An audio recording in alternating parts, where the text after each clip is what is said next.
Halo guys, aku akan menceritakan alur film tentang Saulen episode ke-202 dan 203. Bagi yang penasaran, simak ya. Adegan diawali dengan kabar berita duka Jenderal Carlos telah gugur dalam medan perang saat merebut sumber tambang dengan Kekaisaran Tiandou dan Starluo.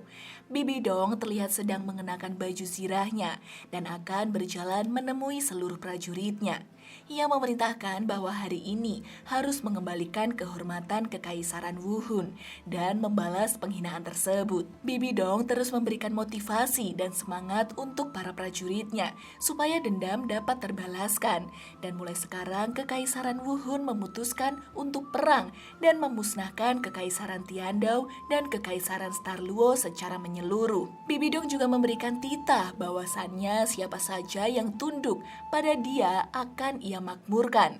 Namun barang siapa yang berani melawan, ia akan mati. Bibi Dong memerintahkan Ketua Huyan untuk memimpin 7 sekte besar untuk membukakan jalan pada para pejuang. Scene berpindah di Pulau Dewa Laut, yang mana terlihat Tangsang yang sedang memegang trisulanya. Di sini terlihat Ning Rongrong telah menyelesaikan seluruh ujian tingkat tinggi level 7 dan kini mendapatkan kekuasaan tingkat merah Pulau Dewa Laut. Menerima otorisasi pemuja kedua, bahkan kekuatan jiwa meningkat 3 level. Ning Rongrong pun diberi hadiah berupa 2 cincin roh dewa, yang mana seluruh kultivasi cincin roh telah meningkat 5.000 tahun. Itu pantas Ning Rongrong dapatkan karena ia merupakan penerus pemuja besar yang akan bertanggung jawab membantu Dewa Laut. Saat Ning Rongrong menembus level 90, maka cincin pemberian dewa yang lain akan menyatu dengan sendirinya. Tiba-tiba saja saat itu Tangsang mulai kehilangan kesadarannya dan akhirnya terjatuh. Melihat Tangsang terjatuh membuat Trisula ikut jatuh dan menimpa Tangsang. Bosaisi dengan segera menahannya dengan sekuat tenaga. Ning Rongrong yang melihat Bosaisi yang kesulitan, ia segera mengeluarkan jurus 9 harta karun keempat. Setelah berhasil menyingkirkan Trisulanya, ternyata Tangsang terluka parah. Xiao Wu pun menanyakan apakah bisa menghilangkan luka pada Tangsang.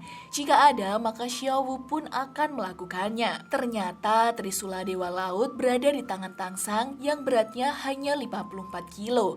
Namun ketika Trisula tersebut lepas, beratnya bisa mencapai 54.000 kilogram. Padahal berat pedang suci Dewa Malaikat hanyalah 18.000 kilogram. Bosaisi pun menyuruh Xiao Wu dan Ning Rongrong untuk pergi beristirahat. Biarlah ia yang menjaga Tangsang. Kini semua orang sedang menunggu di luar yang sedang mengkhawatirkan keadaan Tangsang. Tak lama Tangsang yang sudah pulih pun datang untuk menemui mereka. Oscar menanyakan tentang Trisula. Di sisi lain, Bosaisi juga ikut hadir. Seketika semua memberikan hormat kepada Bosaisi. Bosaisi mengatakan jika Tangsang sudah berhak memiliki dan memakai Trisula Dewa Laut. Namun kekuatannya harus Tangsang teliti sendiri. Bosaisi pun meminta Tangsang untuk melihat topik ujian yang ke-8 yang akan ia hadapi. Yang mana syarat untuk lolos yaitu kultivasi 2 kekuatan jiwa hingga 9 cincin roh, mengumpulkan tulang jiwa dan menghidupkan kembali rekan yang menemani ujian, dan kemudian membunuh Raja Iblis Paus Laut Dalam.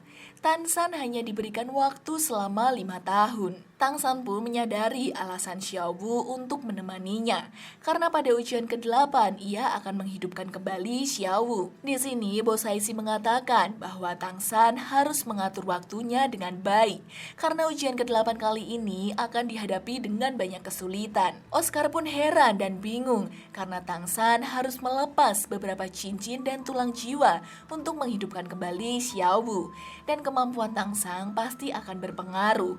Jika begini, Tangsang akan lebih sulit untuk lolos ke ujian ke-8. Namun bagi Tangsang tidak ada yang lebih penting daripada menghidupkan kembali Xiao Wu. Dan meskipun kemampuannya berkurang dan tidak menjadi dewa lagi, karena ini maka Tangsang tidak akan ragu dan tetap optimis. Bosaisi memberitahu bahwa mereka harus tenang karena masih ada cahaya Dewa Laut. Untuk menghidupkan Xiao Wu tidaklah sulit. Bosaisi akan memberikan sebuah caranya.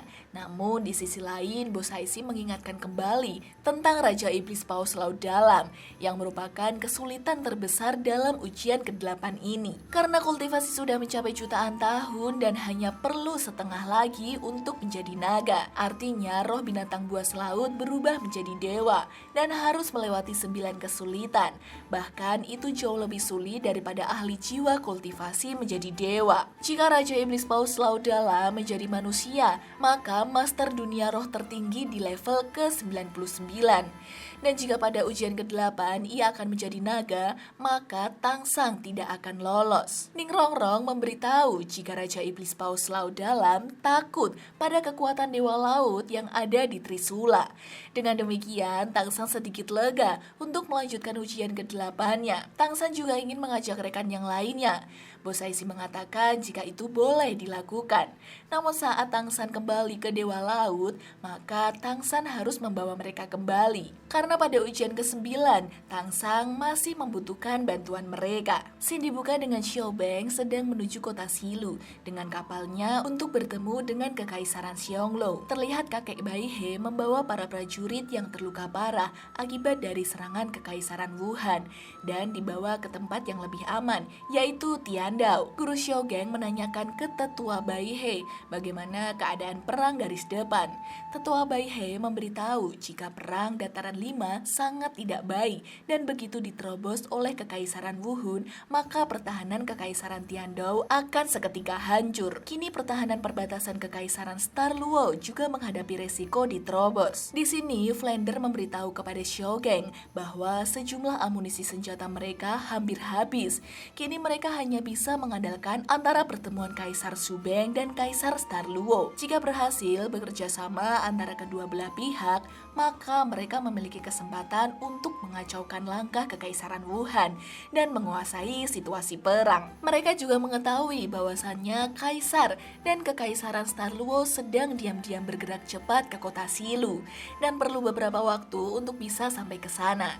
Kini wali kota Silu sedang memperketat penjagaan dalam kota. Kini Xiaobeng sampai di kota Silu. Ia terlihat disambut oleh wali kota Silu, yang mana ia terluka parah akibat dari melawan Kekaisaran Wuhan di garis terdepan. Wali kota Silu juga memberikan informasi bahwa pertemuan nanti sudah dipersiapkan. Xiaobeng pun mengatakan jika pertemuan kali ini sangatlah penting dan penjagaan harus dilakukan dengan sangat ketat. Di sisi lain, Kekaisaran Xionglu yang melewati jalur darat tetap bersama dengan Dai Weishi, kakak Mubai, untuk menjadi pelindung. Scene berpindah di hutan Star Luo, yang mana Qin Ming sedang memburu binatang buas. Tak lama, para prajurit Qin Ming pun datang dan memberitahukan bahwa kondisi perang yang akan dihadapi semakin rumit dan sangat berbahaya. Maka harus membuat serangan yang baik dan tepat sesuai dengan keadaan musuh. Prajurit kota Silu pun sampai di kota mereka dan disambut oleh wali kota Silu. Wali kota pun mempersilahkan mereka masuk, yang mana kota Silu nampak sepi. Scene berpindah di hutan Star Luo, yang mana Xiao Yu menghilang. Namun tiba-tiba saja Xiao Yu nampak lari keluar dari arah hutan dalam dan merasa ketakutan. Qin Ming pun merasa ada sosok misterius yang mengintai mereka. Sosok misterius itu akan menyerang salah satu murid. Dengan cepat, Qin Ming melawan sosok misterius tersebut dengan cepat. Karena merasa dikepung, Qin Ming menyuruh para muridnya untuk berlari. Ternyata yang menyerang mereka merupakan prajurit dari Kekaisaran Wuhan. Pertarungan pun terjadi. Tak disangka sosok yang diserang oleh Qin Ming hidup kembali. Tunggu kelanjutan dari Soul Land episode ke-204 dan 205 hanya di channel Devina Story. Xie xie.